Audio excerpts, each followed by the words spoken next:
دوسری صدی ہجری ہے، مقام بصرہ ہے جو اس وقت علم و ادب کا مرکز تھا۔ غلاموں کے قبیلے سے ایک افریقی نژاد جنم لیتا ہے جس کا نام ابو عثمان عمر رکھا جاتا ہے اور جو بعد میں جاحظ کے نام سے مشہور ہوتا ہے۔ فلسفہ، سائنس، مذہب، اسلامی تاریخ اور ادب کی بے شمار کتابوں کا مصنف ہے۔ ایک جگہ ان نقصانات اور خرابیوں کا تذکرہ کرتا ہے جو لفظوں سے پیدا ہوتی ہیں۔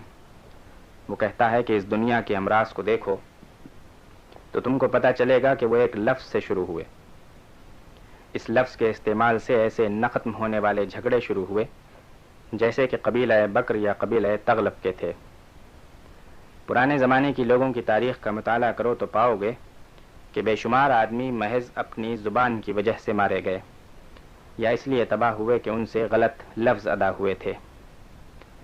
ایک دوسری جگہ یہی جاحظ غیبت کے متعلق لکھتا ہے کہ انسانی تاریخ میں غیبت کا رجحان ایک گہری ناانصافی، ایک خلقی ذلت، شرپسندی اور بد کرداری کی علامت ہے جو بغض اور حسد کی وجہ سے پیدا ہوتا ہے۔ اس بری صفت نے دنیا کو اپنے پنجے میں جکڑ رکھا ہے اور لوگوں کو غیبت کرنے کا عادی بنا دیا ہے۔ یہ خیر کے مقابلے میں شر کی فتح کی علامت ہے۔ یہ صفت لوگوں میں تفرقہ پیدا کرتی ہے، ان کے دلوں میں ایک دوسرے کے خلاف نفرت کے جذبات ابھارتی ہے اور ان کو بغض اور حسد کا شکار بنا دیتی ہے۔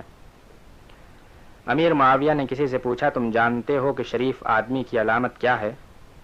یہ وہ آدمی ہے جس کے سامنے تم کو شرم آئے اور جس کے پیچھے تم اس کی غیبت کرو۔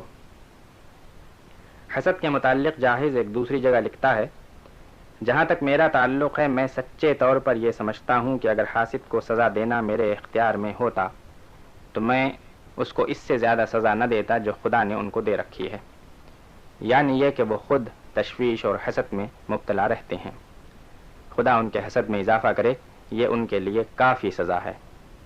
ایک ایسا آدمی جو اپنے دل میں حسد کے جذبات رکھتا ہو کبھی بھی اپنی خواہشات کی تکمیل کے لیے صبر نہیں کر سکتا اور اس لیے ہمیشہ بے چین اور نامراد رہتا ہے۔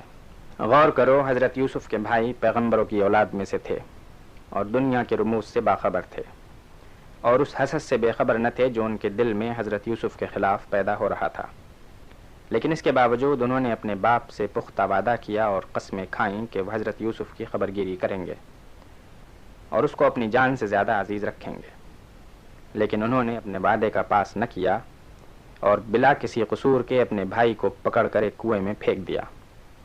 اس کے بعد وہ یوسف علیہ السلام کی قمیص کو کسی کے خون میں بھگو کر باپ کو دکھانے لے آئے۔ حضرت یوسف کے ساتھ زیادتی کرتے ہوئے وہ دراصل اپنے باپ کے ساتھ زیادتی کر رہے تھے۔ وہ اس تشویش میں مبتلا تھے کہ ان کے باپ کی محبت اور شفقت صرف ان کے لیے ہو اور کوئی دوسرا اس میں شریک نہ ہو۔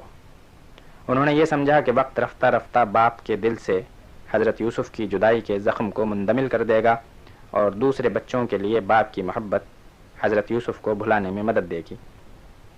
لیکن باپ کی آنکھوں سے آنسو جاری رہے اور اس کا دل حضرت یوسف کی محبت میں سرشار رہا۔ کیا وہ سب لوگ جن سے حسد کیا جاتا ہے حضرت یوسف کو دیکھ کر خوش نہیں ہوتے؟ یوسف علیہ السلام جن کو خدا نے زمین کے خزانوں کی کنجیاں عطا کیں اور اناج کے ذخیرے، ان کو اس صبر کے بدلے میں عطا کیے جو انہوں نے اپنے بھائیوں کی زیادتی کے خلاف اختیار کیا، ان کی ضرورت کے وقت مدد کی اور ان کی غلطیوں کو معاف کیا۔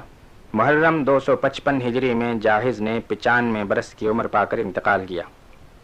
ایک ضعیف روایت کے مطابق جاحظ نے جو کتابیں اپنے چاروں طرف جمع کر رکھی تھیں ایک دن ان کے ڈھیر میں دب کر مر گیا۔ اگر یہ روایت صحیح ہے تو جاحظ ایک ایسا آدمی تھا جس نے نہ صرف ساری زندگی لکھنے پڑھنے میں وقف کر دی بلکہ اپنی موت کا ذریعہ بھی کتابوں کو بنایا۔